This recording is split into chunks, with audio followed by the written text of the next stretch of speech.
ഉലുവ കഞ്ഞി കുടിക്കേണ്ടത് പ്ലാവിന്റെ ഇലയില്, അങ്ങനെ പ്ലാവിന്റെ ഇലയില് കുടിച്ചു വെക്കുന്നത്. ഇന്ന് ഞാൻ ഉണ്ടാക്കാൻ പോകുന്നത് ഉലുവ കഞ്ഞി. അത് മഴക്കാലത്ത് ഉലുവ കഞ്ഞി ആക്കല്, രണ്ടു മഴ കിട്ടിയതുകൊണ്ട് ഇന്ന് ഞാൻ ഉലുവ കഞ്ഞി ആക്കാറിഞ്ഞിട്ട്. ഉലുവ കഞ്ഞിക്ക് വേണ്ടുന്ന ചേരുവയെല്ലാം ഞാൻ നിങ്ങൾക്ക് പരിചയപ്പെടുത്തി തരാം. ഇത് ഉലുവ വെള്ളത്തിലിട്ടത് രാവിലെ, ഇത് പച്ചരി, ഇത് ഒരു കഷ്ണം വെല്ലം, ജീരകം, ഉപ്പ്, തേങ്ങ, വെള്ളം. തീ പാങ്ങിൽ പറ്റി വെള്ളം പോയിരുന്നു. 2-3 വട്ടം കൈയിട്ട് വെച്ചത്.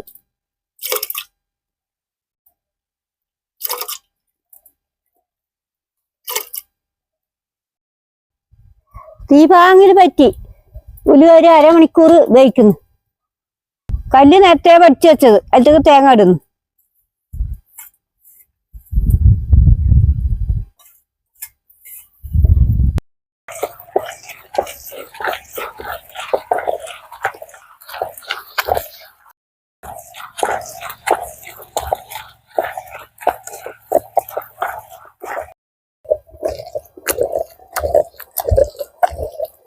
ഇനി കുറച്ച് ജീരകം അരക്കണം.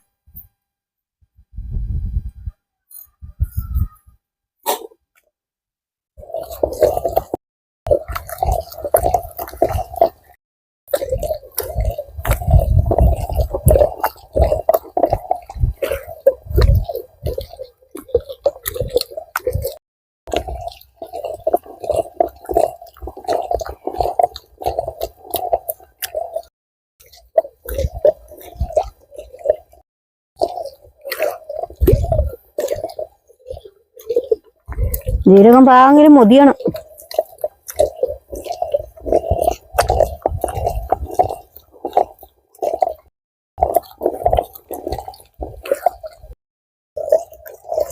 പാങ്ങിലും പൊതിഞ്ഞു, ഇനി ബായിരുന്നു.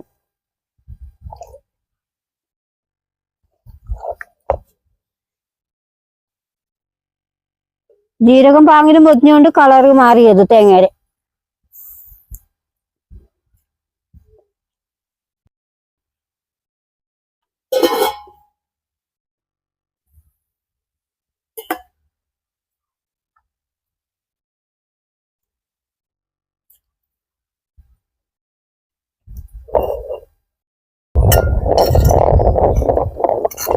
അരി കയ്യെ വെള്ളമെല്ലാം പോണം.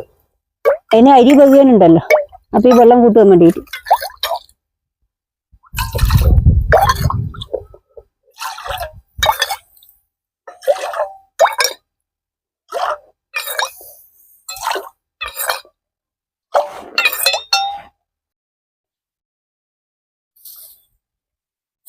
ബന്ധു വെക്കട്ടെ,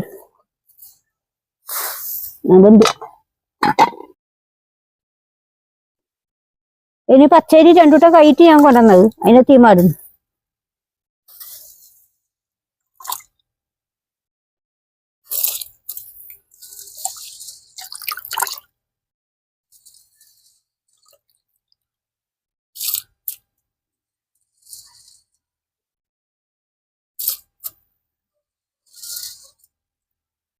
ഇനി പച്ചരി പാങ്ങിൽ ബഹുവോളം പൊത്തി വെക്കുന്നു. ഉലുവ കഞ്ഞി ബന്ധു വെക്കുന്നു. പാങ്ങിൽ ബന്ധു. ഇനി തേങ്ങ കൂട്ടുന്നു, തേങ്ങ അരച്ച് വെച്ചതിനെ കൂട്ടുന്നു. ഇനി പാകത്തിന് ഉപ്പ്, ഒരു ചെറിയ വെല്ലത്തിന്റെ കഷ്ണം, അത് അടിക്ക് പറ്റാതിരിക്കാൻ വേണ്ടിയിട്ട്. പിന്നെ ചെറിയൊരു മധുരം വരും.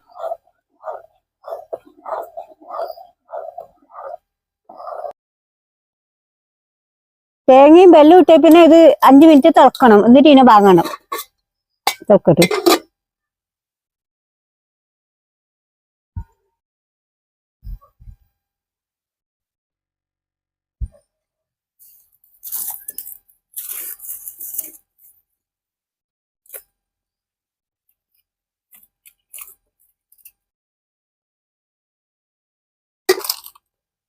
തേങ്ങയും വെല്ലം കൂട്ടിയിട്ട് തിളച്ചു.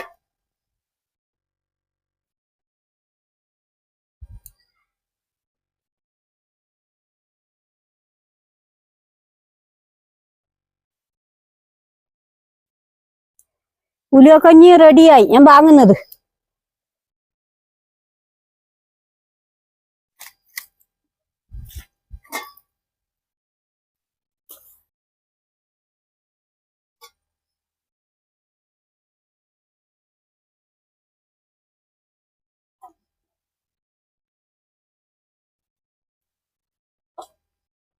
ഉലുവക്കഞ്ഞി റെഡിയായി. ഉലുവക്കഞ്ഞി കുടിക്കേണ്ടത് പ്ലാവിന്റെ ഇലയില്. അങ്ങനെ പ്ലാവിന്റെ ഇലയിൽ കുടിച്ചു വെക്കുന്നത്.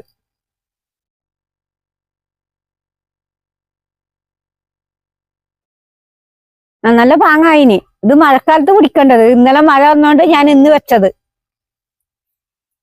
എന്റെ വീഡിയോ ഇഷ്ടപ്പെട്ടെങ്കിൽ ലൈക്ക് ചെയ്യുക, ഷെയർ ചെയ്യുക. നാളെ പുതിയ വിശേഷമായി കാണാം. ഉലുവക്കഞ്ഞി റെഡിയായി.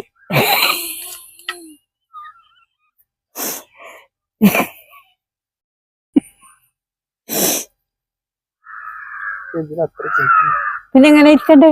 അപ്പൊ കാക്കയും വന്നു.